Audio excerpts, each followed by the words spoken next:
నమస్తే. ప్రస్తుతం మనతో పాటు ఓయి శంకర్ ఉన్నారు, మాట్లాడే ప్రయత్నం చేద్దాం. అన్న నమస్తే. అన్న నమస్తేనే. అన్న ఏం చెప్తారన్న? అంటే ఉస్మానియా గడ్డ అంటే మొదటగా గుర్తొచ్చేది ఒక పోరాటాలకు పురిటిగడ్డ అటువంటి ఉస్మానియా గడ్డ మీద ఇక నుండి రాస్తా రోకోలు కానీ ధర్నాలు కానీ నిరసనలు కానీ తెలిపే ప్రసక్తి లేదని చెప్పి కూడా ఒక సర్క్యులర్ జారీ చేసింది వీసీ. దీని మీద ఏం చెప్తారన్న? వీసీ అంటే ప్రభుత్వానికి ఒక గోచి లాగా మారిపోయాడు.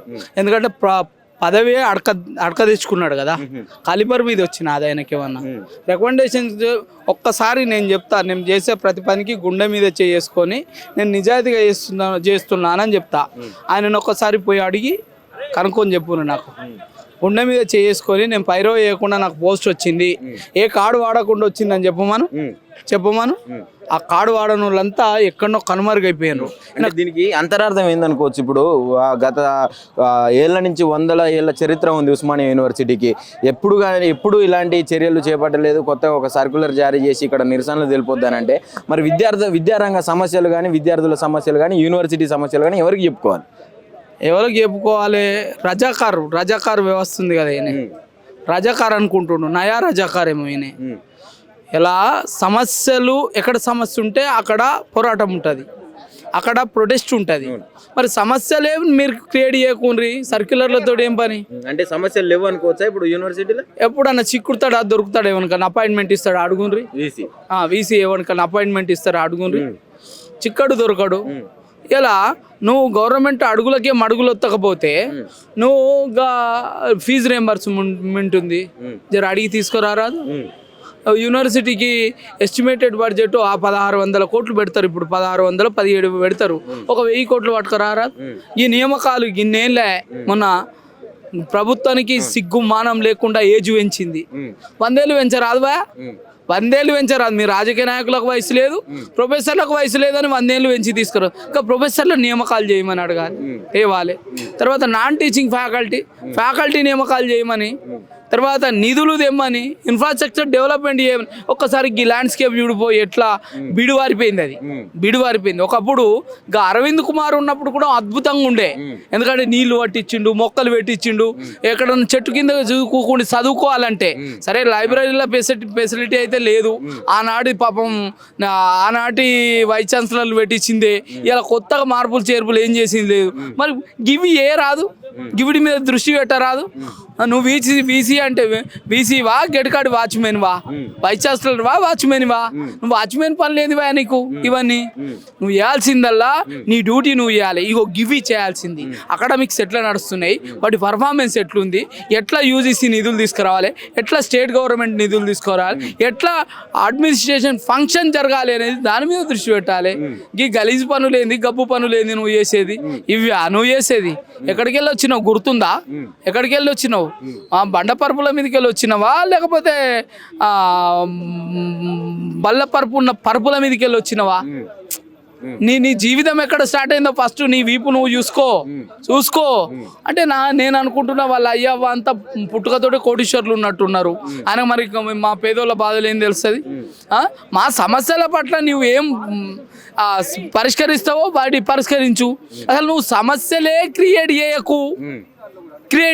నీ దగ్గరికి కూడా వచ్చి ధర్నా చేస్తాడు. నాకు ప్రిన్సిపల్ ఆఫీస్ తోటి ఏం పని, డీన్ ఆఫీస్ తోటి పని, నాకేం పని, ఎగ్జామినేషన్ బ్రాంచ్ తోటి ఏం పని, అకాడమిక్ ఆడిట్స్ తోటి నాకేం పని? నువ్వు సమస్య క్రియేట్ చేయకు. నాకు అన్యాయం జరగకుండా చూడు. నేను ఎన్నుకున్నదే అందుకు కదా, నేను పెట్టుకున్నదే అందుకు కదా. మరి అవి మీ చేతగాక గవర్నమెంట్ కూడికేం చేయడానికి కొత్త సర్క్యులర్లు తీసుకొచ్చింది. కానీ మీకు చేతనైతే 1000 కోట్ల నిధులు పట్టుకొస్తారు. మీకు అంత దమ్ముందా? తెలంగాణోడు అంటేనే బానిస. మీరు బానిసగిరి తప్ప మీరు బహుదూర్గిరి ఎక్కడ చేస్తారు? మీరు అవుతుందా మీతోటి బహుదూర్గిరి? కాదు కదా. ప్రభుత్వం కూడా ఒక పక్క చాలా చిత్తశుద్ధితో పనిచేస్తూ ఉన్నది. విద్యారంగ సమస్యల మీద, విద్యాశాఖ మీద ఒక ప్రత్యేక శ్రద్ధ పెట్టింది కాంగ్రెస్ ప్రభుత్వం అని చెప్పి రేవంత్ రెడ్డి చెప్తున్న అనేక సార్లు. ఇచ్చినటువంటి అంటే విద్యాశాఖ ఏదైతే ఉందో అది వేరే మంత్రులకు ఇస్తే దీన్ని ఎక్కడ భ్రష్టు పట్టిస్తారో అని చెప్పి నా దగ్గరనే పెట్టుకున్నా, నేనే మంచిగా చూస్తున్నా అని చెప్తుండు కదా రేవంత్ రెడ్డి. అది విద్యాశాఖ ఉందా? తెలంగాణ రాష్ట్రంలో విద్యాశాఖ ఉందా? విద్యాశాఖ అది విద్యాశాఖ కాదు, అది అనాథ శాఖ. అనాథ శాఖని చేసి పడేసిండు. అంటే నీ దగ్గర ఉంటే బగ్గ డబ్బులు, విద్యాశాఖల బగ్గల డబ్బులు వేసుకోవచ్చనా? నీ దగ్గర పెట్టుకున్నావు, ఓ 2-3 శాఖలు పెట్టుకున్నావు కదా బగ్గ డబ్బులు వచ్చేటి. కోడై కూస్తుంది సమాజం 10,000 కోట్లు వేసిరని. దానికి సరైన అర్హులు లేరంట కదా విద్యాశాఖకు. జయంతి నటరాజన్ని ఊకేడికి విలిపేలే, ఊకేడికి విలిపలే. 10,000 కోట్లు పక్కదారి పట్టినాయి, ప్రభుత్వానికి రావాల్సినవి పక్కదారి పట్టినాయి, వాళ్ళ కొంపలు నిడుతున్నాయి అనే ఉద్దేశం కొద్ది కదా జయంతి నటరాజన్ వచ్చింది, ఊరికే రాలేదు కదా. మరి పక్క పార్టీ కాంగ్రెస్ కాదని ఓ పక్క పార్టీ పెట్టగినా అని నేను కంట్రోల్ చేయడానికి తీసుకొచ్చి పెట్టిండ్రు కదా. ఇలా ఏవైతే ఆదాయం వచ్చే శాఖలు ఉన్నాయో రెవెన్యూ ఏ ఆదాయం వచ్చే శాఖలు MA&UD అదే మున్సిపల్ అడ్మినిస్ట్రేషన్ డిపార్ట్మెంటు పైసలు వచ్చేది దగ్గర పెట్టుకున్నాడు, ఇవి విద్యాశాఖ దగ్గర పెట్టుకున్నాడు, హోం శాఖ దగ్గర పెట్టుకున్నాడు, ముఖ్యమంత్రి దగ్గర పెట్టుకున్నాడు. ఎందుకంటే పైసలు వచ్చేది కదా, ప్రభుత్వంతో ఏం పని, ప్రజలతో ఏం పని, వాళ్ళ అధికారం ఇచ్చిండ్రు బగ్గా పైసలు చంపేయాలి, అదొక్కటే పెట్టుకున్నారు. రేపు కిందిది మీద అయిందనుకో, చిత్తుబొత్తు అయిందనుకో ఏం చేయాలి, కొత్త పార్టీ అయినా పెట్టాలి, ఇంకో పార్టీలన్నా దుంకాలి, 10 మందినన్నా కొనాలి. నీకు డైరెక్ట్ మ్యాండేట్ ఇచ్చినప్పుడు పక్క పార్టీ నుంచి కొనుక్కునే నీచ సంస్కృతి తీసుకొచ్చి పెట్టినావు కదా. ఇవాళ నువ్వు ఎలా మీ ప్రభుత్వానికి మేము ఒక అవకాశం ఇచ్చినాం, మంచిగా పరిపాలన చేయమన్నాం, 10 మందికి ఆదర్శంగా ఉండమన్నాం, ఇంకో 4 కాలాల పాటు నువ్వు అధికారాన్ని చెలాయించమన్నాం. ఏం చేస్తున్నావు నువ్వు? 10 ఏళ్ళు ఉంటావా? 10 ఏళ్ళు చేస్తుండే కదా ఉంటారు.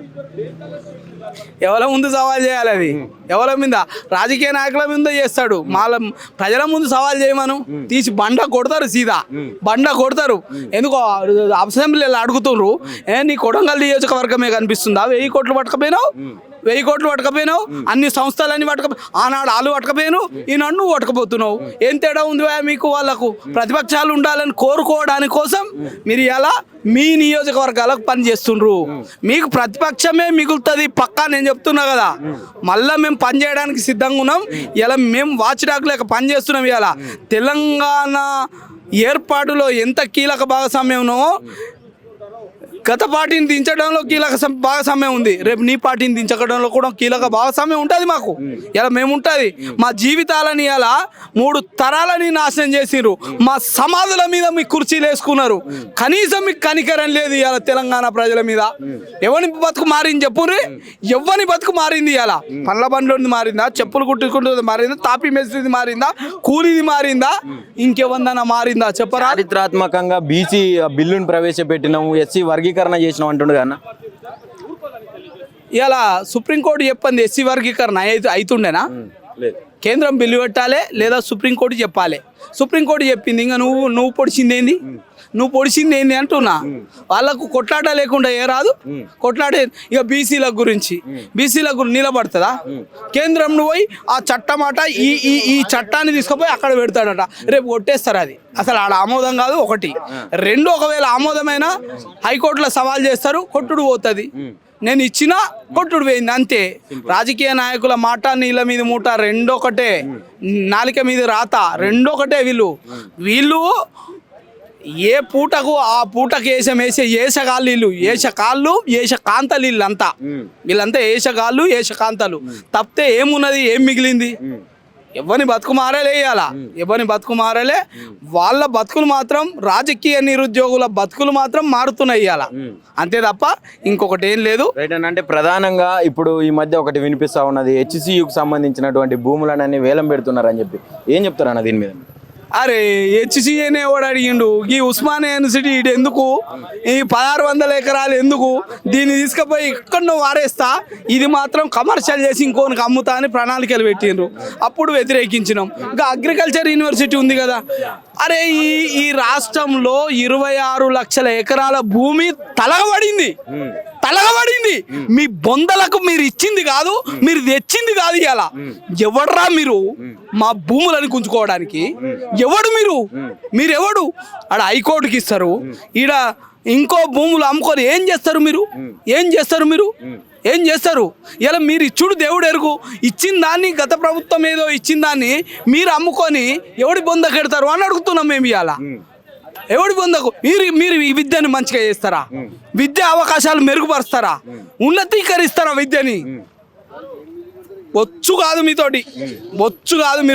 మీరు అమ్ముకపోనీకి వచ్చిన వాళ్ళే మీరు తప్పితే ఏ ప్రభుత్వం, ఏ నాయకుడు కానీ ఇలా ప్రజా సంక్షేమాన్ని కానీ కోరి రావటం లేదు. వాళ్ళ బతుకులు బాగుపడి చేసుకోవడానికి వస్తుండ్రు తప్పితే ఇంకొకటి ఏం లేదు. ఇటు మీరు కష్టపడుతున్నారు, ఇటు మేము కష్టపడుతున్నాం.